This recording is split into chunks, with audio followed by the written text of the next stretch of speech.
Salut tout le monde, on se retrouve pour une nouvelle vidéo. Aujourd'hui c'est un peu particulier parce que j'ai changé 3 fois d'idée pour cette vidéo. De base je devais faire les 3 mangas d'horreur, enfin 3 mangaka spécialisés dans l'horreur, mais au final vu que j'ai pas vraiment apprécié mes lectures et mes reviews manga d'horreur de ce mois-ci, je me suis dit que j'allais faire ça peut-être plus tard, et en plus j'en ai pas lu assez, j'ai pas lu assez de mangas d'horreur pour vraiment donner mon avis et vraiment être assez précis dans le sujet, donc j'ai préféré mettre ça derrière moi.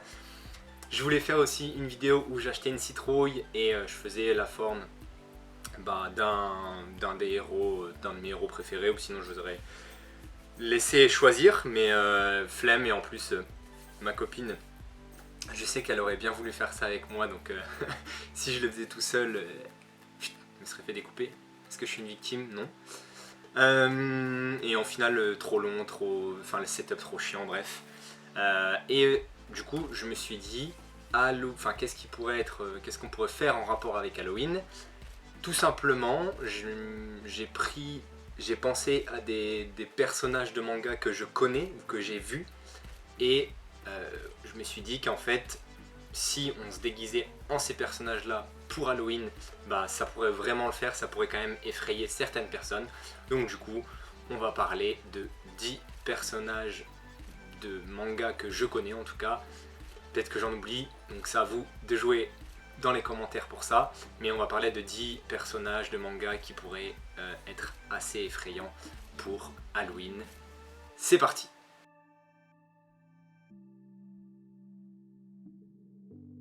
Alors du coup, pour cette longue intro, on va commencer, il n'y a pas forcément de classement, j'ai pas fait ça dans l'ordre. On va commencer avec Desco, Desco que j'avais lu, mais je vous montre un petit peu. Mais si vous voyez, je pense, ce genre de personnage dans la nuit, donc maquillé comme ça, avec cet air vraiment sournois et, et qui fait vraiment flipper, parce qu'elle a un air vraiment qui fait peur, hein. De toute façon je vais vous montrer l'image, mais avec une capuche et surtout avec les poupées, parce que les poupées, je sais que c'est quelque chose qui peut faire peur à certaines personnes. Je suis en galère, je vous parle alors que j'ai le dos tourné, excusez-moi, c'est une galère, mais bref. Pardon. Mais du coup, les poupées, c'est vrai que c'est quelque chose qui peut vraiment faire peur. Vous voyez les vieilles poupées dégueulasses, moi elle n'utilise pas ça, mais les vieilles poupées de cire qu'on peut retrouver dans différents musées, etc. Ça peut être sale, donc je me suis dit qu'au final, pour Halloween, si tu te ramenais avec un couteau, avec une tête de bébé au bout, avec un autre bébé dans la main, et que tu étais avec une capuche, maquillé là et comme ça, si tu croises cette personne dans la nuit, je pense que tu flippes un peu, donc voilà, on commence ça tranquillement et on voit la suite dès maintenant. Ensuite, j'ai essayé de rechercher, parce que j'en avais pas 10, donc j'ai essayé de rechercher un petit peu. J'ai trouvé ce personnage-là, donc dans Sky High Survival. Je ne sais pas du tout qui c'est, mais je me suis dit que ça c'était un costume qu'on pouvait tous faire chez nous. Donc le masque avec le grand sourire, une hache et un impair, ou un trench, c'est comme vous voulez, selon les personnes qui sont dans la mode ou pas. Mais du coup, avec un petit peu de sang dessus, franchement je me suis dit que ça pouvait être un bon petit déguisement d'Halloween. Pareil, si tu crois ça dans la rue, je pense que tu restes pas devant lui. Donc j'ai trouvé ça vraiment sympathique, et c'est pour ça que je l'ai mis dans ce petit, pas top, mais dans cette petite vidéo, voilà, tout simplement. Ensuite, attention, peut-être spoiler, donc je préfère vous le préciser, mais dans The Promised Neverland, il y a le Duke Lewis et tous les monstres entre guillemets de cet univers là, qui peuvent vraiment faire assez peur parce qu'ils ont des longs doigts très pointus, très crochus. Ils ont une tête assez particulière, mais j'ai pris le Duke Lewis parce que je trouve, enfin c'est peut-être un de ceux qui fait le plus flipper, surtout dans l'œuvre quand on le lit. Qui est vraiment très méchant, hein, tout simplement. Il a envie de bouffer de l'humain. Donc voilà. Et du coup, je pense que si tu fais 2 mètres, que tu te mets des petites rallonges au doigt, et que tu te mets un masque comme ça, où tu ressembles au Duke Lewis, pareil, je pense que dans la rue, tu passes pas inaperçu. Donc voilà, je l'ai mis dans le stop. Je trouve qu'il fait quand même bien flipper et c'est pour moi un des personnages en tout cas que je connais qui peut rentrer dans cette petite vidéo. Ensuite, on enchaîne avec un de mes personnages préférés de manga et c'est Ryuk de Death Note. Pareil, je pense que si tu croises si tu croises Ryuk au premier abord, tu flippes un peu quand même parce qu'avec ses longues dents pointues, son regard un peu malicieux, ses boucles d'oreilles, bref son maquillage qui ressemble un peu à un maquillage de clown, un peu d'ailleurs dans le même style que Lewis juste avant, et surtout sa façon d'être, sa posture on va dire, elle est un peu particulière, donc du coup je pense qu'il en fait flipper pas mal, surtout au début quand on a tous lu Death Note ou regardé Death Note. Au début on s'est dit putain qui c'est ce putain de dieu de la mort, surtout que c'est un dieu de la mort, donc ça matche bien avec l'univers d'Halloween. Donc du coup voilà, petit Ryuk, bien sympathique, que j'adore, en plus j'adore son nom, j'adore Ryuk, le nom Ryuk. Voilà, je me confie, voilà, désolé.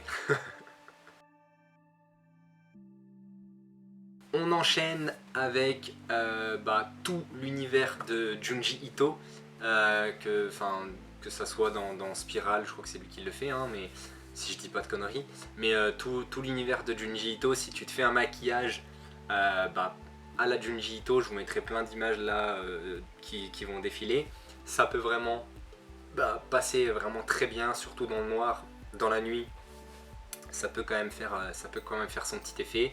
Il y a aussi la petite Tomie, mais bon, il faut connaître l'histoire. J'en ai fait une review récemment, mais il faut connaître l'histoire parce qu'au final, elle est tout simplement basique, même si des fois, elle a des choses qui sortent de sa tête. Mais tout l'univers de Junji Ito et tous les personnages qui découlent de ses œuvres peuvent vraiment avoir leur place comme déguisement d'Halloween, donc allez regarder aussi si vous ne connaissez pas, mais ça a sa place ici. Ensuite, tout simplement, on peut mettre Ibi no Kafka de Kaiju Number 8, hop là, voilà, parce que je pense que voilà, un petit monstre, hein, tout simple, en plus je pense que ça tout le monde peut se le faire chez lui, entre guillemets, bon la tête c'est peut-être un peu plus compliqué, mais si t'es bien gaulé, torse nu, que tu te mets une petite peau collante là, un petit truc qui colle, de la peinture, etc. Ça peut le faire. Les petites dents, je pense que tu peux faire flipper quand même, entre guillemets, enfin peut-être pas les grands, mais peut-être les enfants. mais du coup, j'ai pensé à Ibi no Kafka parce que quand la première fois qu'il se transforme en kaiju, il a vraiment un air qui fait assez flipper, et justement tous les gens qui sont autour de lui flippent de lui, donc voilà, il mérite sa petite place aussi dans cette vidéo, et en plus c'est quelque chose qui peut être réalisable, donc c'est plutôt cool. J'ai essayé de prendre aussi des choses qui sont possibles d'être fait en termes de cosplay, même si y a des mecs qui font des cosplays de fous, même si tu crois que c'est pas possible, ils font des trucs de malade, mais moi je parlais dans les bases. Même si vous verrez dans ce petit top 10 on va dire, y en a un qui est quand même assez compliqué à faire, voire deux. Donc on va enchaîner tout de suite.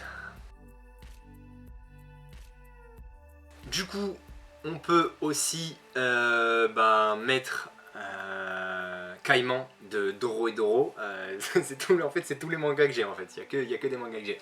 Non mais parce que pourquoi Caïman? Parce que quand il est dans sa folie furieuse de vouloir trucider du magicien et défoncer du magicien, il est vraiment assez féroce, et avec ses dents extrêmement pointues et sa tête de petit lézard, et tous ses couteaux, parce qu'il a quand même il a deux gros couteaux, ça peut quand même le faire. En plus j'aime bien sa tenue parce que ça fait un peu tenue de boucher. J'essaierai de vous mettre des photos de lui, même si je vais facilement en trouver, mais des photos de lui où justement il est dans son mode agressif, mais ça peut le faire. Une petite tête de caïman, des petits pics, des dents pointues, je pense que ça peut être réalisable.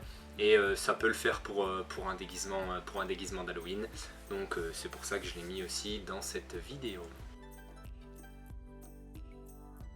Alors, qu'est-ce qu'il me reste encore? Ok, il m'en reste 3 je crois, donc on peut mettre 7 personnes dans la série Dragonhead. Je ne sais pas du tout qui c'est, mais je l'avais déjà vu il y a bien longtemps dans ce petit atome. Je vais vous le sortir vite fait. Bing. Je vais vous le sortir vite fait. Faut que je le trouve, Voilà, juste là, quelle rapidité. Voilà, ce petit déguisement là, je sais pas si vous voyez bien, mais je pense on va pouvoir peut-être voir. Mais ça, tu te maquilles comme ça aussi. Je pense que ça peut faire son petit effet si tu mets des effets de relief un peu peau, enfin ouais, peau de lézard ou je sais pas, petit bulbe sur la tête et sur le corps. Ça peut vraiment le faire aussi. Donc voilà, je ne sais pas du tout qui c'est. Dragonhead, c'est quelque chose que j'ai envie de lire en tout cas depuis un petit moment. Et j'avais déjà vu justement, comme je vous dis, cette photo là, et du coup j'y ai repensé. Et je pense que pour Halloween, ça peut bien le faire. Donc voilà, comme d'habitude, je le répète, mais si je l'ai mis, c'est pas pour rien. Ensuite, d'ailleurs ça tombe bien que j'ai ça, puisque on peut enchaîner avec Chainsaw Man juste ici. Je pense que si, et j'ai vu des mecs, des cosplays de la petite tronçonneuse humaine vraiment grave stylée. Je vous mettrai d'autres photos si je retrouve, mais ça peut vraiment être très classe. Ça peut vraiment être vraiment faire son petit effet. Je pense qu'en plus si tu te mets la tête dans une tronçonneuse, ça peut le faire. Si t'as une tronçonneuse à la place de la tête, ça peut le faire. En plus il met juste une chemise et une petite cravate, donc c'est pas non plus très compliqué. C'est juste vraiment la tronçonneuse en elle-même qui est, enfin si vous voulez la faire comme Chainsaw Man, il va falloir s'y mettre et travailler un long moment parce que elle est très détaillée. Mais ouais, forcément, Chainsaw, ça fait partie de cet univers un peu gore, puisque il découpe des corps et des membres, et donc du coup il y a plein de sang dans le manga, et c'est pour ça que je l'ai mis également dans cette vidéo, parce que il fait flipper quoi, vraiment il fait flipper. Et donc du coup, le petit dernier pour la route, alors celui-là je pense que vous y attendez pas du tout, mais c'est Izuku Midoriya de My Hero Academia. Alors attention, pareil, spoiler, moi je me suis fait spoil puisque j'ai vu son, on va dire, une nouvelle facette de lui, mais je sais pas du tout comment on l'appelle. Je crois que c'est sa version plus ultra. Moi sur mon téléphone je l'ai appelé version noire, un peu comme le Spider-Man noir, il ressemble un peu à Venom. Mais donc du coup je vous mets la photo, mais ça c'est pareil, comme je vous dis, ça ressemble à Spider-Man noir, donc à Venom. Pareil, je pense que si tu viens comme ça tout en noir avec cette grosse tête et ses vêtements déchirés, etc., ça peut vraiment le faire pour Halloween. Je pense que c'est peut-être celui que je préfère de la liste. Donc voilà. Moi je trouve qu'il est stylé. Alors il n'y a pas beaucoup de photos, donc peut-être que vous verrez tout le temps la même et peut-être que vous verrez pas bien, mais je trouve qu'il fait très sombre, il fait très dark, il fait très gars qu'il faut surtout pas faire chier. Donc voilà, pour finir, le petit Izuku, qui de base d'ailleurs, ça c'est un peu plus marrant parce que quand même de base lui c'est un personnage gentil, et du coup je l'ai mis dans les personnages, dans les personnages de manga un peu terrifiants pour Halloween, et du coup ouais, je pense que justement pour les personnes qui l'affrontent, il est flippant, et sa transformation elle est quand même bien particulière, parce que de base il est vert, il a des gros yeux, il est tout souriant, il est juste déterminé, mais là je pense que je l'ai pas du tout l'œuvre, mais quand il est comme ça, c'est pareil, il faut pas croiser son chemin parce que je pense qu'il te détruit. Donc voilà, j'ai fini avec Izuku, on va pouvoir conclure cette vidéo. Donc dites-moi en commentaire ce que vous en avez pensé, dites-moi quel personnage peut également rentrer dans ce petit, ces petits déguisements là. J'ai essayé de chercher pendant vraiment un petit moment, mais j'ai pas vraiment eu d'autres idées. Donc dites-moi ouais, si j'en ai oublié, j'en ai peut-être sûrement oublié. Moi je voulais surtout faire quelque chose qui se rapproche vraiment des personnages qui se rapprochent vraiment un peu de l'horrifique, parce que sinon tu peux te déguiser un peu en tout Halloween, mais j'aime bien que Halloween ça soit un peu horreur, un peu flip, un peu ouais, ambiance où on a la chair de poule, etc. On a le sang glacé. Donc voilà, c'est pour ça que j'ai mis ces 10 petits personnages de manga. Donc dites-moi ce que vous en avez pensé. Moi je vous dis à la prochaine pour une nouvelle vidéo. Salut!